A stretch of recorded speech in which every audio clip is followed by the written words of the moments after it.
The purpose of Wealth Talk is to educate, inform, and hopefully entertain you on the subject of building your wealth.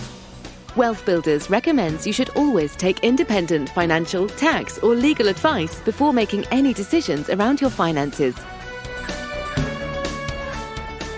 Welcome to episode 117 of Wealth Talk. My name's Christian Rodwell, the Membership Director for WealthBuilders, and I'm joined today by our founder, Mr. Kevin Whelan. Hi, Kevin. Hello, Chris. Good to be with you again. Yes, good to have you back, Kevin. Did you enjoy your time off? I did. I reconnected with my roots up in Northumberland, did lots of very interesting things, including St. James's Park, the home of the 50,000, the Farne Islands, and watching the puffins come and go, as well as Hadrian's Wall, and some very interesting things together with my whole family. So I took the whole family up with me to see my mother, who was 80, and got a chance to celebrate and spend some real family time together. So refreshed, recharged, and ready to go, Chris. Lovely. Well, today we are looking at one of those challenges that we all have, which is time. And specifically today, we're speaking to Christina Osborne, who's the founder of the Property VA. And Christina focuses very much on helping property investors create more time in their business. Well, look, leverage is the big thing, isn't it? And when we talk about first being one of the foundational tools we use in WealthBuilders, Chris, we talk about the leverage of finance and intellect, relationship, systems, and time. And this is a combination of S&T. And almost always, people will get to a certain point where the time becomes the big challenge. And I think what Christina's done is come up with a very, very elegant solution, and having pivoted from where she started, I think. Absolutely, as a result of the pandemic. And it's interesting. I remember when obviously the pandemic hit at the start of 2020, Kevin, and obviously it wasn't a great time, but we knew that there would be opportunities at the end of that, and that businesses would change, and in a positive way in some cases. And I think Christina talks today about how obviously, she looked at what she was doing and realized that she could help a very specific group of people, and those people are property investors. And that's exactly what she's done now. So, she'll be sharing today some of the common mistakes that people make before they actually take on a VA. And it's certainly ones that I can recall when I took on my first VA several years back, Kevin, as well. So, interesting content today. Yeah, and it's always good when you see business owners. You can almost see the light bulb, or hear the light bulb in this case. What actually happened and what made her think, well, okay, people are having challenges with VAs. They kind of know what a VA is, the virtual assistant. They kind of get a feeling that they need somebody to help them with some tasks, but they don't quite know how to do it. I mean, this is a subject we've covered before. As well, haven't we, with Dr. Steve Day? We did, yes. That was back in episode 79 in October of last year. So, yes, I'll link to that in the show notes. And again, talking about leveraging systems and, some great tips today from Christina, which definitely, resonate with what Steve was saying as well back in episode 79. Well, I suppose once you really get to know who you are, which is where you add value, which is something we do in step one of our nine steps to recurring revenue roadmap, Chris, where you discover how you best add value. And then, of course, once you discover how you add value, the things that don't drive you to produce that value, you can, wherever possible, delegate those, but into good hands, not just delegators that throw to one side, but there's an art and a process to this, isn't there, which I'm sure Christine will cover.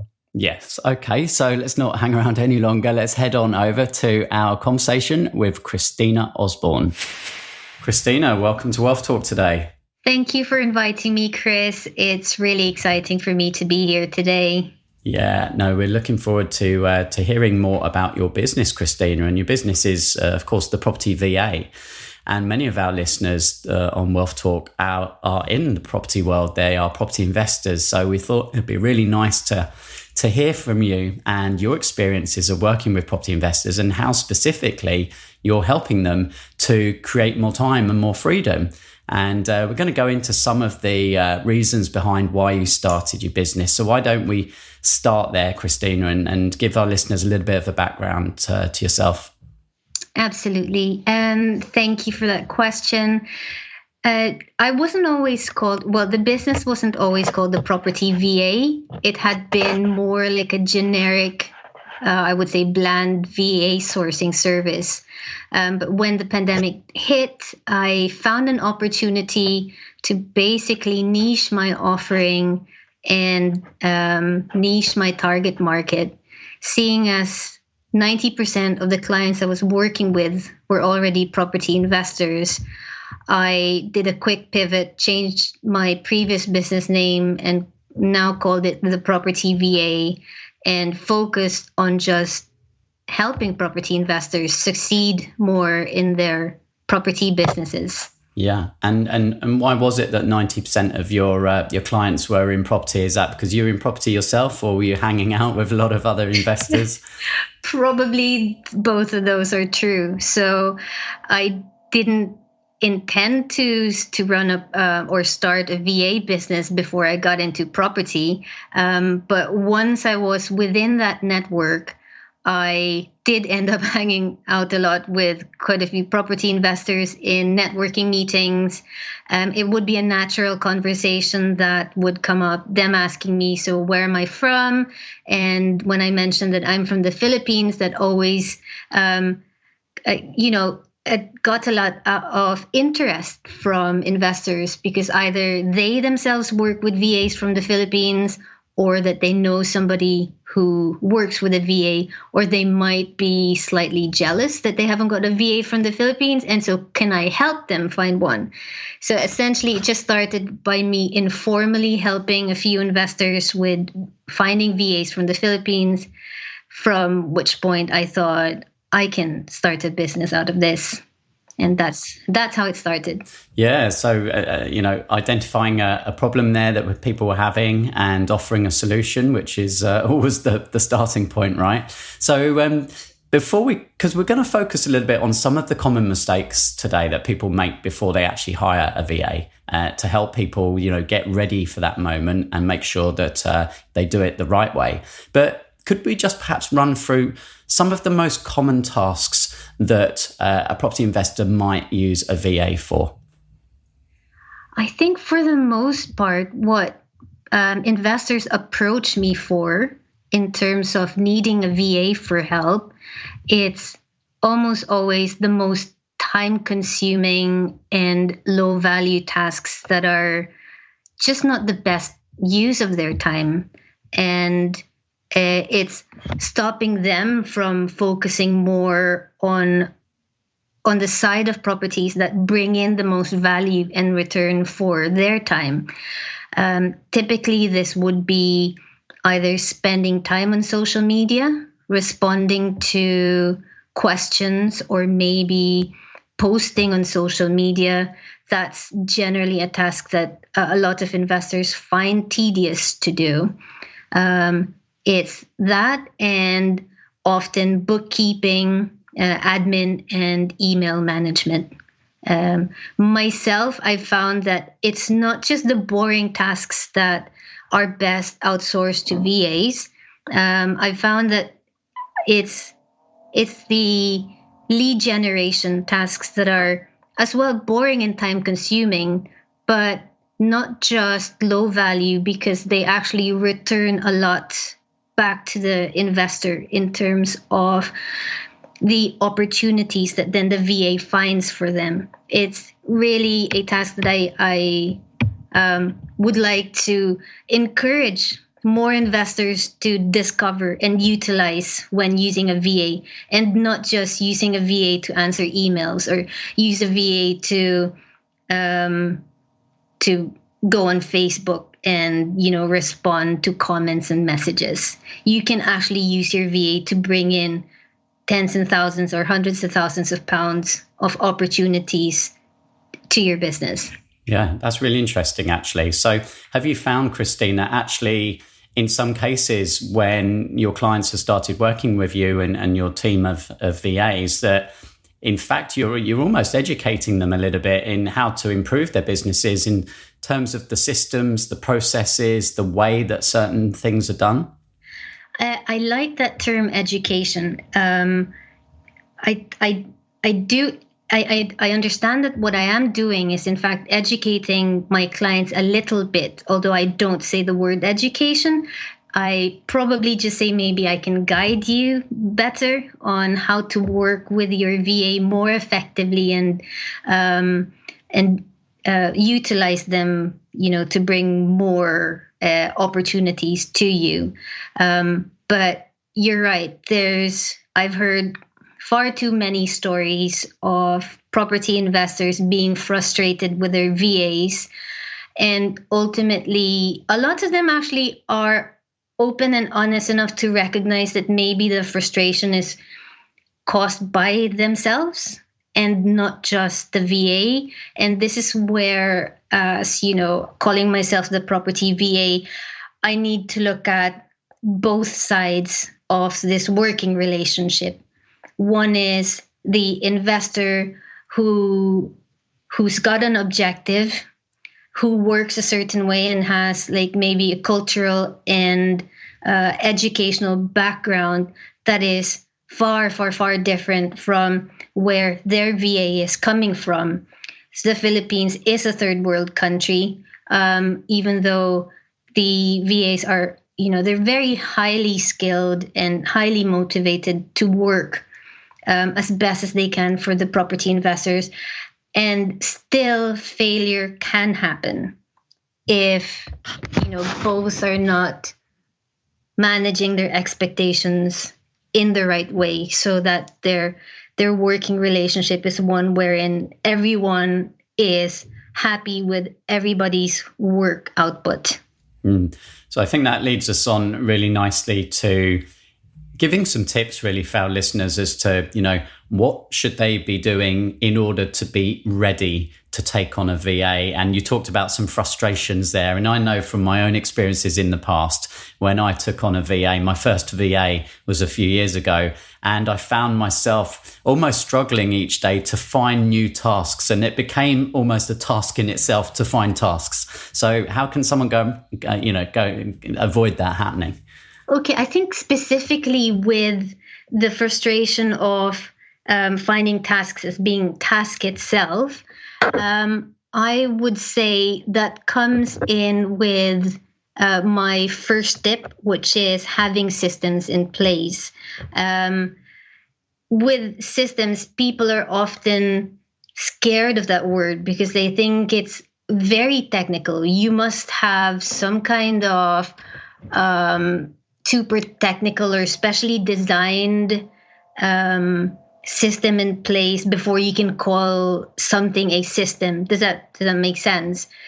When actually there's just maybe low-tech versions of what any business owner, any property investor can start implementing, either well before they hire a VA or soon after they hire a VA at the very latest. One of the best systems that a property investor who's looking to work with a VA can use, and there's nothing technical about this. You don't need to sign up for any software or take on a course to learn how to do this, is creating a default diary.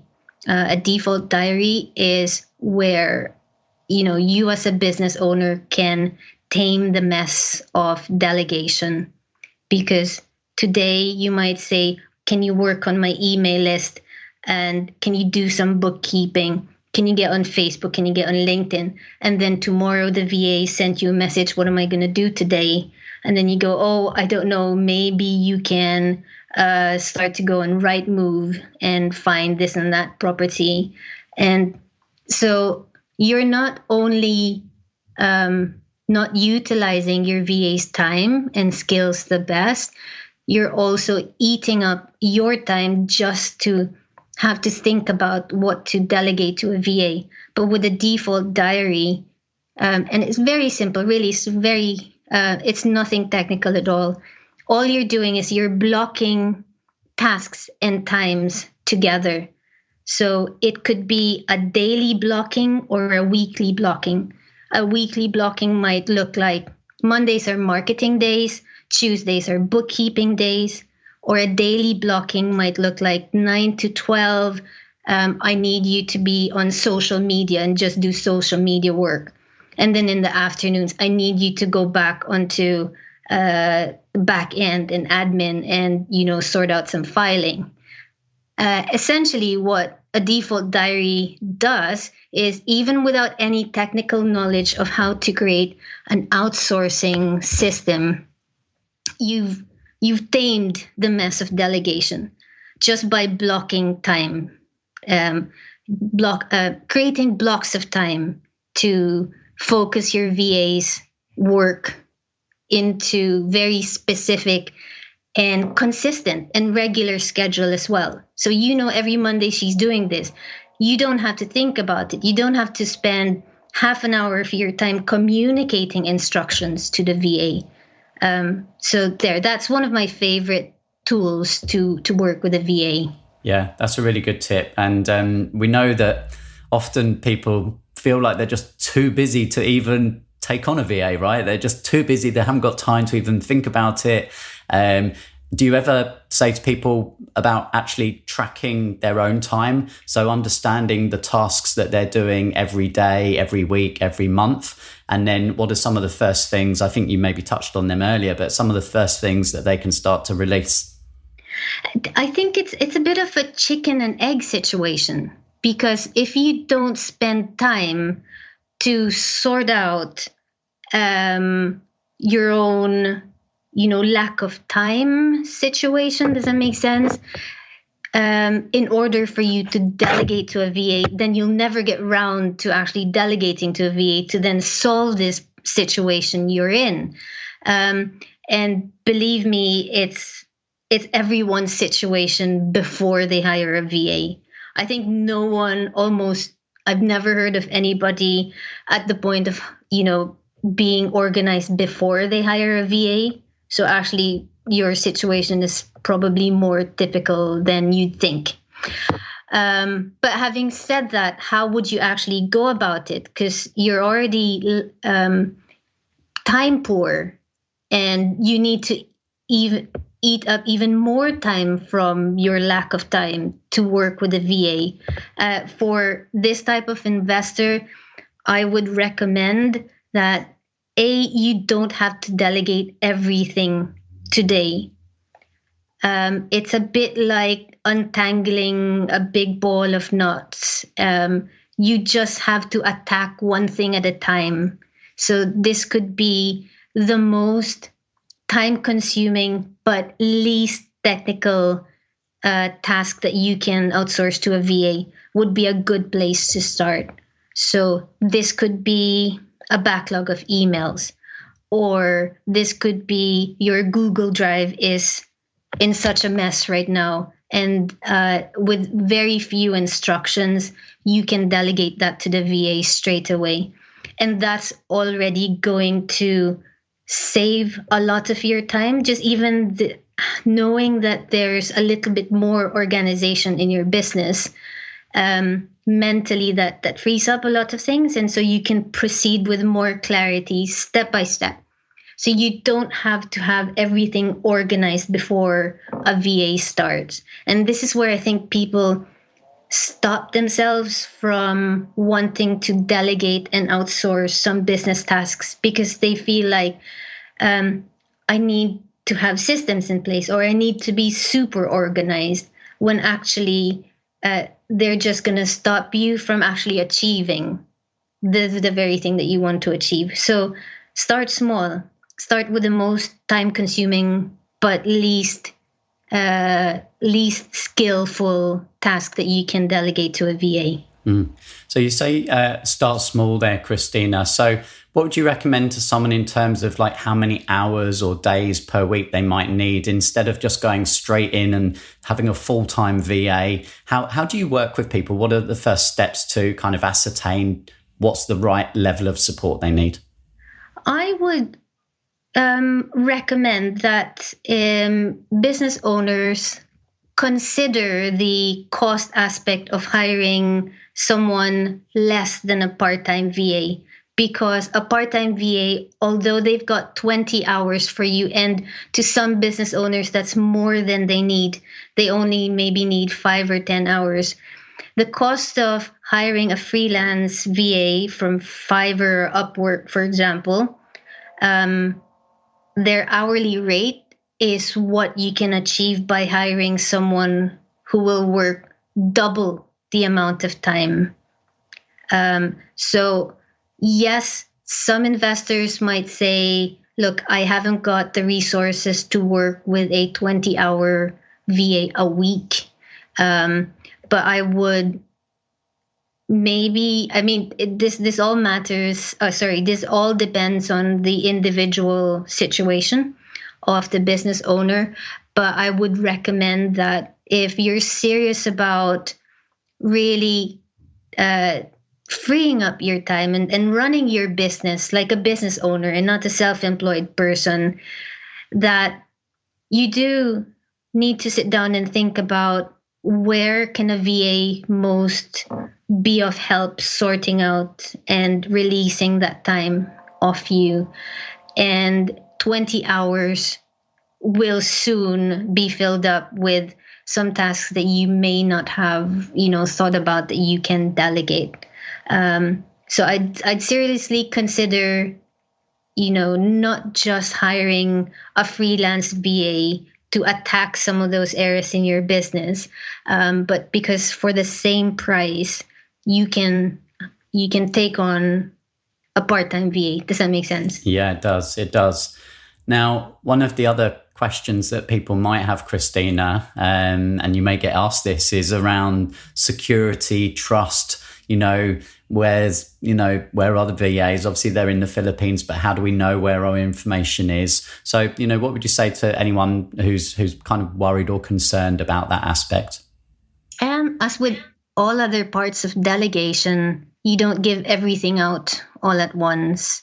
And there's a thing that says you never abdicate anything about your business when you delegate. So this would include very sensitive information or highly, critical information that you need to keep for yourself in business. So yes, I would start small in terms of revealing and disclosing that information, and only ever delegating what your VA can handle today. So with information, for example, your VA doesn't need to know all the parts in your business that let's say details of your tenants who may be, let's say, vulnerable tenants, or details of contracts that you hold. You don't need to disclose everything when your VA starts working with you. I don't know if that answers your question, but just in terms of information, they don't need everything to start working for you today. Having said that, of course, there needs to be all the robust security measures in place that you, as a business owner, will be the only person who can really say for certain what you need for your business.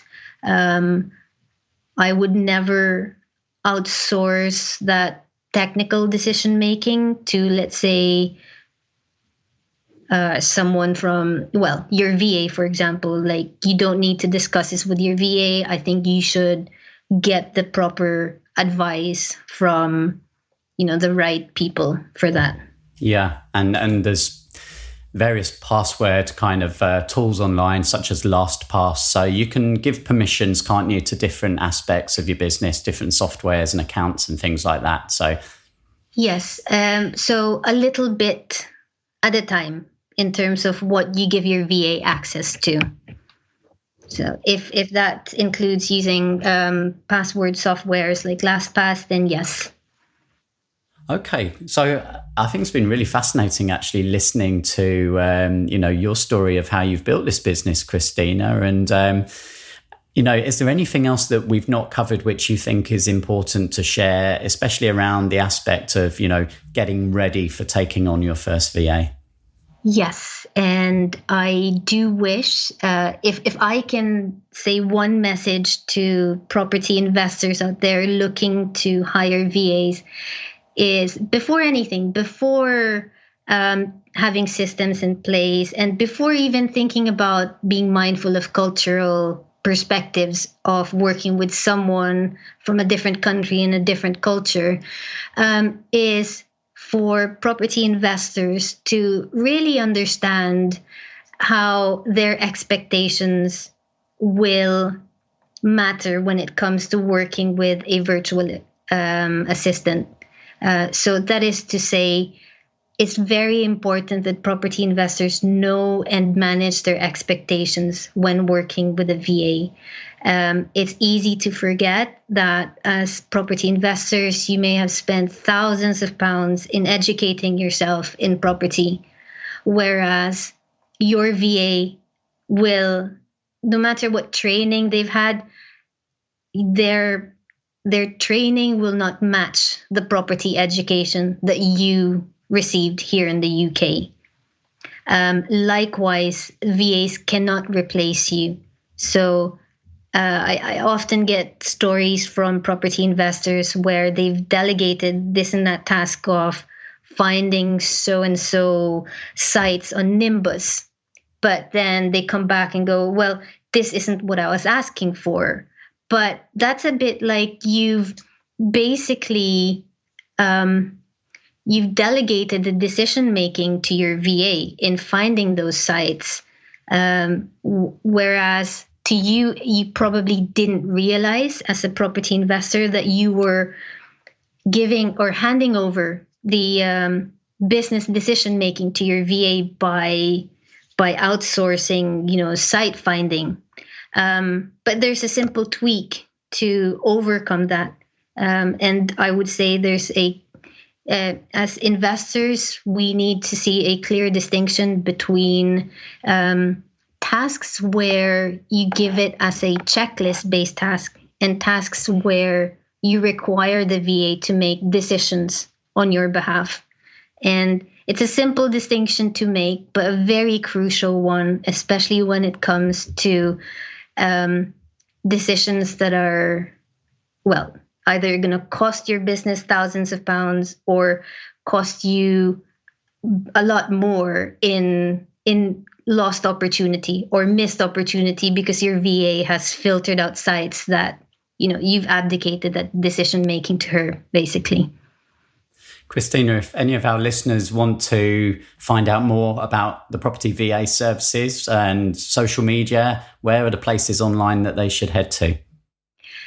My website, it's thepropertyva.co.uk. Also, I'm on LinkedIn. Just type in Christina Osborne or the Property VA, and that will direct you to my page. I'm also very active on Facebook. If you @ the Property VA on Facebook, that should bring up my page. And hopefully I'd love to connect to more of your listeners. Thanks so much for being a great guest on Wealth Talk today. Thank you too, Chris. Okay, some good tips there from Christina, which we can debrief in a moment, Kevin. But before we do that, let's head on over to Trustpilot and read out one of our latest reviews. And this week we've had one from Naz, and Naz is saying, "Thank you. Kevin and Chris have put together an awesome program about wealth building, not just in the financial aspect, though that's the primary goal, but also holistically. The program is curated by experts who just don't talk the talk, but actually have walked the walk and still live and breathe it every day with passion. And the content is handheld, step-by-step guidance and support, starting primarily with one's mindset, which can be so limiting for so many of us. And the ethos of the founders propagates through the Wealth Builders community, where people are supportive and collaborative. And having joined Wealth Builders hasn't just had a positive financial effect on our lives, but also made us think deeper about the wider impact on our family and the community we live in. Wow. Yeah, it's a very thought-provoking and fascinating review from Naz. And thank you so much for that. And her husband, Andy, we love spending time with them. And thank you so much. And they're a lovely family to be part of our community. And I think that's what we attract, Chris. We attract really nice people who don't just want to take, they want to give back. And I think that often surprises people when they join the community, don't they? How willing people are to be so giving of their time and energy. And Christina is another example of that. She's so generous with her time with us. And, but a good story, though, she has to tell. Yeah. And, for anyone listening now who is in property, I think we all understand that it can be very easy just to be running around doing lots and lots of different things, lots of tasks, which really, if you actually sat down and took a bit of time to, actually take stock of the things that you do every week, every month, every quarter, every year, then there's a lot of repeatable tasks, which actually you could probably outsource. And for many people, Kevin, I think, they find themselves so busy that they don't actually have time to just think, right, what can I let go of first? And it's almost just quicker just to keep doing it, right? That's the mindset a lot of people get into in business is, it'll just be quicker if I just do it myself. But as Christina said, start small. Just think about the things that are the most time consuming and the least skillful and just start passing those things one at a time.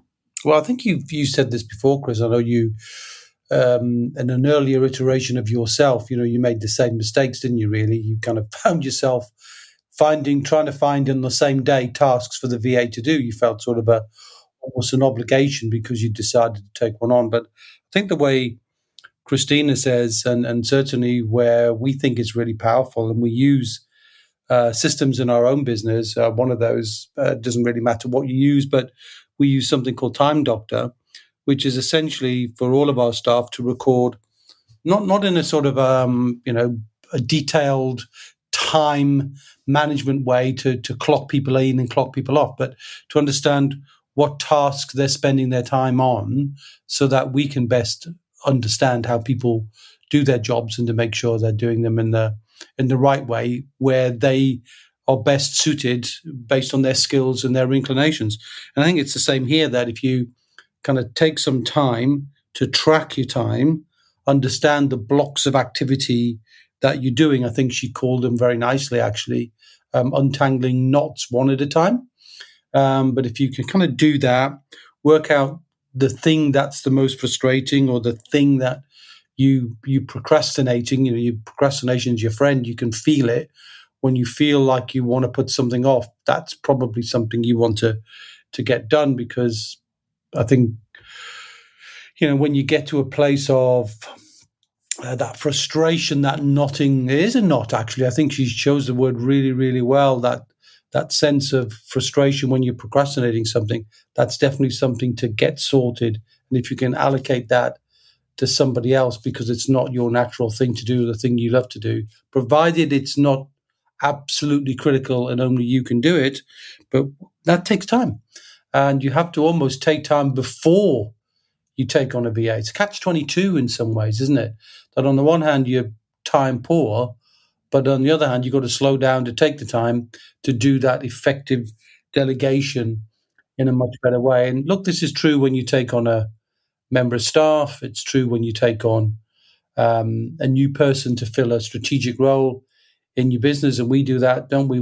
We have kind of roles we call seats, and then we strategically try and fill those seats with the right people, and continue trying to evaluate that. And that takes a lot of time, Chris, doesn't it? We have to spend time to think about all of these things. Yeah, and hence one of the benefits, obviously, of working with someone like Christina, who's already experienced what are the common tasks that property investors do. And this is why, of course, we've connected with her, Kevin, because, we can see the value she's providing. And we know that for our own members, to have someone who's already got these systems in place and, can almost teach the property investor how to start letting go. What are the first things to start letting go so you feel confident? It's very similar to our roadmap, isn't it? It's all about confidence at the beginning, because maybe new to you outsourcing some of these things, and you might kind of want to hold on to them. You might be a little bit nervous about, certain security issues or, trust and things like that. But, having someone with experience like Christina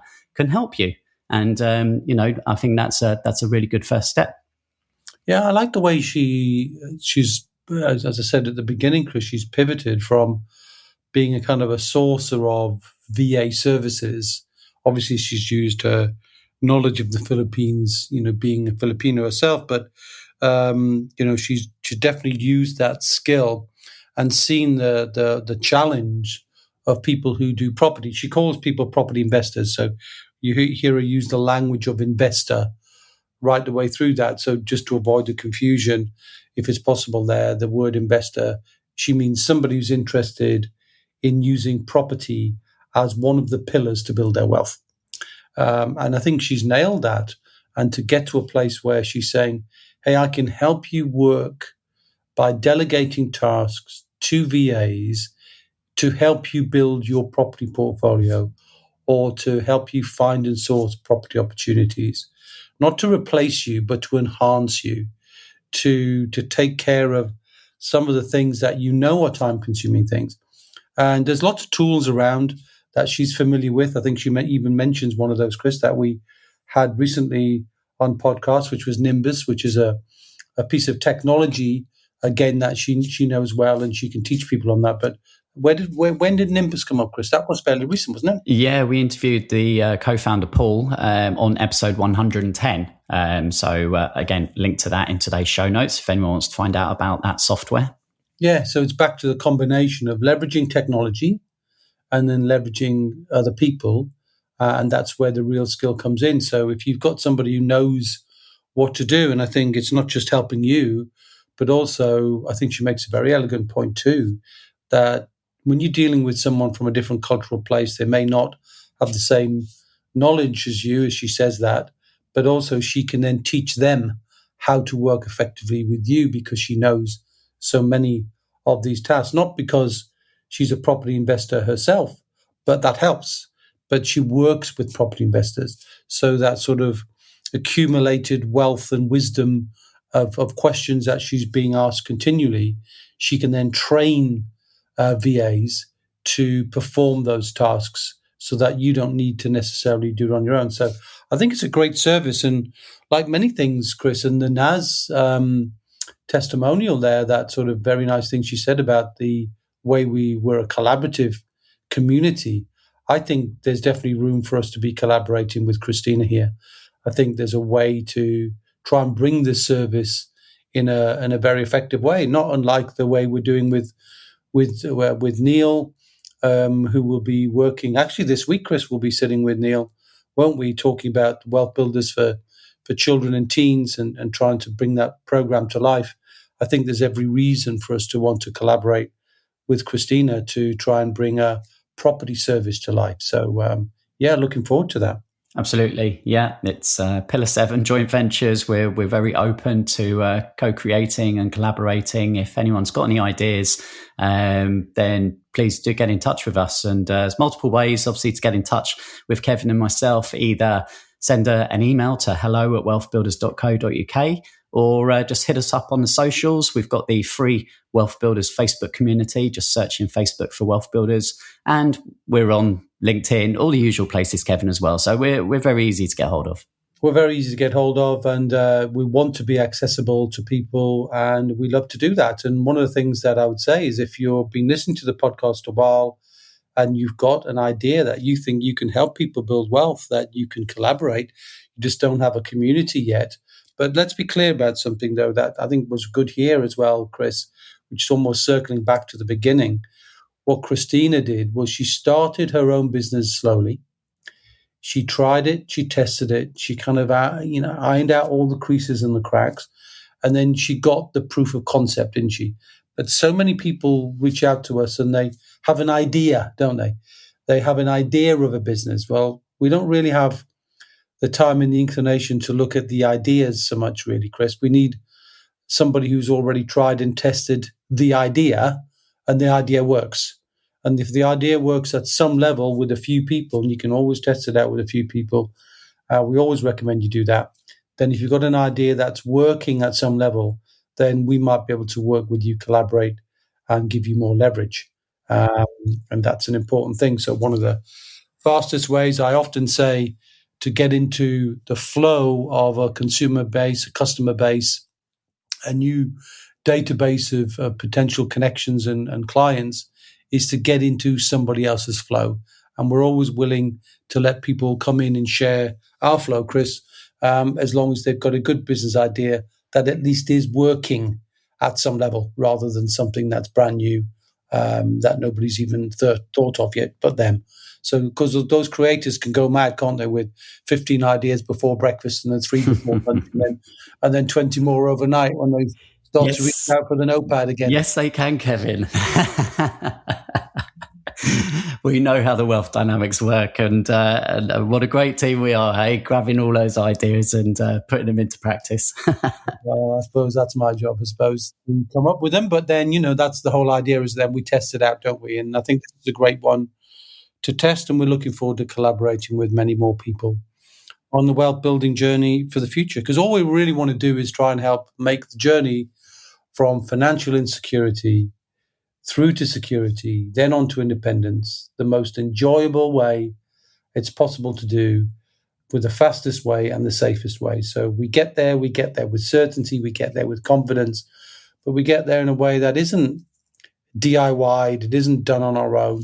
We love the collaborative nature of it. So we do encourage people who like to collaborate, not to DIY it, and to come and join us in some way. And we're looking forward to more and more people joining us on our path to help 50,000 people find financial independence for themselves.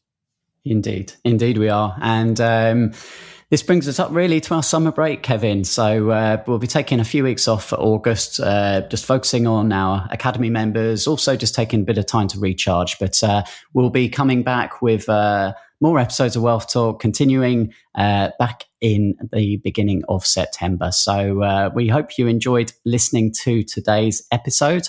And do feel free to reach out if you've got any questions. We are here to help. And wishing you all a nice summer and a good August. And Kevin will be back in September, same time, same place. We will all the time now. For me now, I've had my little break to get my ideas flowing, Chris, ready to start putting some new ideas into play, ready for the autumn season, I suppose. Yeah. So looking forward to working with you. So do reach out to us in the meantime, by the way. We're not going away anywhere. We're reachable. So, follow Chris' guidance to reach out to us. We're just taking a break from the podcast only for a few weeks. It is our habit to do so during August. All right. So thanks for listening today. And Kevin, we'll see you next time. Okay, then. See ya. We hope you enjoyed today's episode. Don't forget that we are constantly updating our resources inside the WealthBuilders membership site to help you create, build, and protect your wealth. Head over to wealthbuilders.co.uk/membership right now for free access. That's wealthbuilders.co.uk/membership.